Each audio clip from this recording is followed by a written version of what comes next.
Nous sommes arrivés à déposer la plainte pour de cassation au parquet général pour qu'on poursuive ces gens. Donc on a amené des documents, des preuves. Nous avons les rapports des Nations Unies, des experts. Nous avons les livres de Charles Onana, qui est écrit sur l'Holocauste oublié. Les noms des tueurs des Congolais, des pilleurs des Congolais, ceux qui occupent les Congos, sont dans ce rapport, dans ces livres. Nous vous donnons la mission de poursuivre ces gens-là. Ils iront en prison, même s'ils devenaient des présidents de la République du Congo, même s'ils devenaient des ministres ou quoi, vous avez les devoirs. Si les preuves sont là, que cette personne est responsable direct ou indirect de massacre du peuple congolais, c'est votre devoir de l'arrêter, de le juger et de le condamner à mort. On a tous les Congolais, tous les jeunes, parce que vous tous, vous êtes dans la musique, dans la danse, vous pensez qu'on viendra vous sauver. Donc prenez conscience les jeunes gens, organisez-vous, battez-vous, comme Lumumba et Kasavubu l'ont fait. Regardez l'histoire, Lumumba avait 30 ans, les Kasavubu avaient 28 ans, 30 ans. Ils sont battus, les pays étaient indépendants. Comment aujourd'hui nous pouvons accepter que nous soyons occupés par les Rwandais? 500 femmes violées. Il n'est pas normal que notre peuple souffre comme ça.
Nous venons de déposer une plainte contre X, au moins contre les génocides des Congolais. Ça fait plus de 10 millions de morts, 500 femmes violées. Il n'est pas normal que notre peuple souffre comme ça.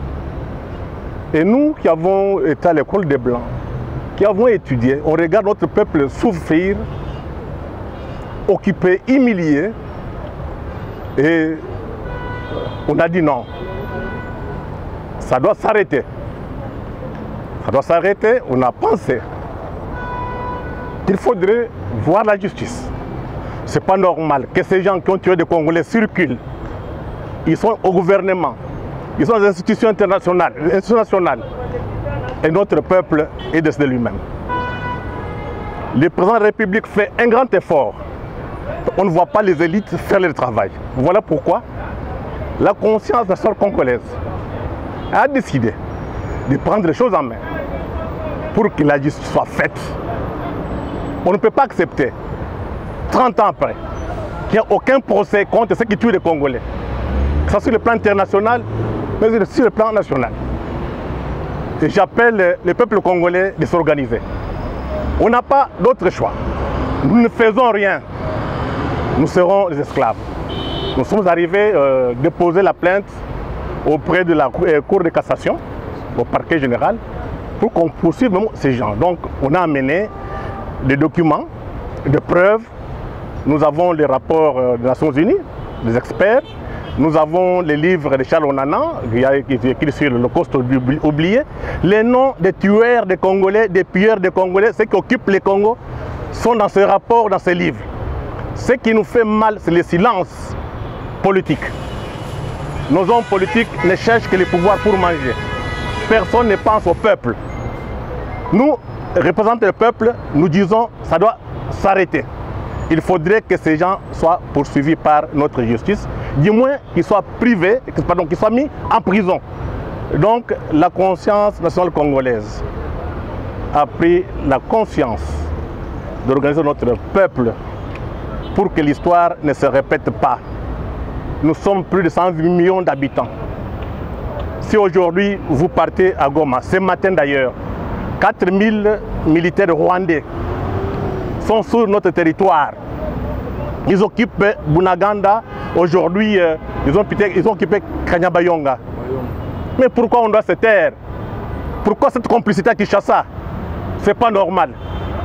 Donc nous devons faire par tous les moyens pour être derrière le président de la République, Félix Antoine Tshisekedi, pour que l'aventure s'arrête. Et on croit, je pense que notre peuple est très puissant. On a toute une histoire douloureuse. Léopold II a tué 10 millions de Congolais. Aujourd'hui, nous avons 10 millions de Congolais tués à cause du coltan. Nos amis occidentaux ne font rien, ils viennent donner des leçons. Donc, ce peuple congolais aujourd'hui comprendre. Tout le monde est contre nous. Il n'y a personne qui viendra nous sauver. Si on ne s'organise pas, nous payerons trop cher. Mais on a confiance en notre peuple. On a toute une histoire, nous sommes un grand peuple. On va libérer le Congo, qu'il neige ou qu'il pleuve. En tout cas, merci beaucoup pour mes amis qui constituent notre conscience nationale congolaise, parce qu'ils se sont déplacés pour venir nous soutenir les peuples, soutenir ceux qui réclament qu'on dénonce au moins. Ce n'est pas normal. Dieu ne nous a pas créés pour être dominés éternellement. Donc, peuple congolais, prenez conscience, organisez-vous, battez-vous pour la liberté et pour l'indépendance. Merci. Allez-y. 17 ans après cette city, hier les Congolais qui étaient dans la rébellion, aujourd'hui ils ont rejoint le gouvernement et leurs noms sont carrément lavés. Et aujourd'hui il y a des Congolais congolais qui ont rejoint les M23 qui sont en train de tuer le peuple congolais. Demain après un dialogue, vous ne pensez pas que ces gens peuvent rejoindre Kinshasa et être lavés? Vous pensez aussi à cela? Oui, il ne faut pas penser comme ça. Quand quelqu'un est venu, il vous a tué, il doit payer. C'est parce que le peuple laisse faire. Il y a des magouilles, il y a des combines entre politiciens. Vous devez dire non. Ce qui va vous libérer, ce n'est pas les politiques. C'est vous-même. Organisez-vous. Vous voulez quoi? Aujourd'hui, on apprend un autre, il a traversé Il était ici au ministère de la Culture. Il est où maintenant? Il est chez M23 avec Nanga. Nanga était ici. Il y a un problème. Donc il faut que le peuple s'organise. Quand vous allez faire pression, vous allez seulement passer le temps de prier au stade là. Vous donnez au peuple congolais un discours, un narratif de combat. On va comment dirais-je, se sauver. Vous ne faites rien. Vous pleurez. Les temps de pleurs, c'est terminé. Nous sommes dans un monde trop violent. Tout est question de rapport de force. C'est la leçon que je voulais donner à tous les Congolais, tous les jeunes. Parce que vous tous, vous êtes dans la musique, dans la danse, vous pensez qu'on viendra vous sauver. Donc prenez conscience les jeunes gens, organisez-vous, battez-vous, comme Lumumba et Kasavubu l'ont fait. Regardez l'histoire, Lumumba avait 30 ans, les Kasavubu avaient 28 ans, 30 ans. Ils sont battus, les pays étaient indépendants. Comment aujourd'hui nous pouvons accepter que nous soyons occupés par les Rwandais, les Ougandais et les Occidentaux? Donc la deuxième indépendance a sonné. Aujourd'hui, mettez-vous en place, préparez-vous à une guerre populaire. Mzee Laurent Désiré Kabila avait dit, la guerre sera longue et populaire. Okay, je voulais ajouter quelque chose. Oui. Les crimes d'assassinat, de génocide est imprescriptible.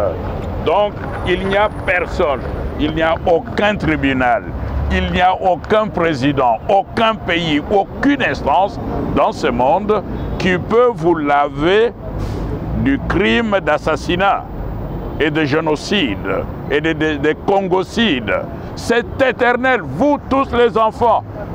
Ne croyez pas parce que quelqu'un se promène, on n'a rien fait. Non, regardez ce que les Juifs font.